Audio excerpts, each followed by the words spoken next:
IPL 2026లో Chennai super కింగ్స్పై 5 వికెట్ల తేడాతో విజయం సాధించి సన్ రైజర్స్ హైదరాబాద్ ప్లే ఆఫ్స్లోకి ఘనంగా ప్రవేశించింది.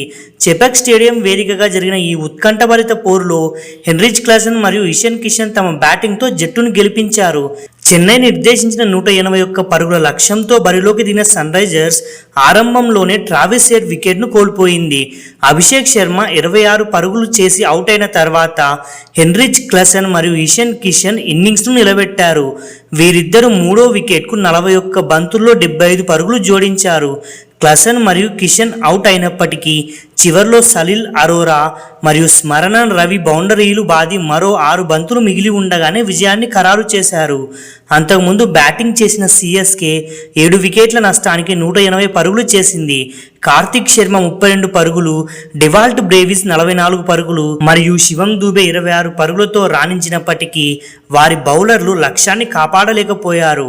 క్లాసెన్ ఇచ్చిన క్యాచ్ను వదిలేయడం కూడా చెన్నై ఓటమికి ఒక కారణంగా నిలిచింది.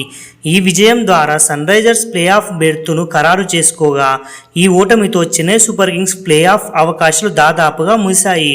మ్యాచ్ ముగిసిన తర్వాత ఎంఎస్ ధోని గ్రౌండ్ చుట్టూ తిరుగుతూ అభిమానులకు అభివాదం చేయడం చర్చనీయాంశమైంది. అతను రిటైర్మెంట్ గురించి అధికారికంగా ప్రకటించినప్పటికీ అభిమానులకు వీడ్కోలు పలుకుతున్నట్లు ఆ దృశ్యాలు కనిపించాయి.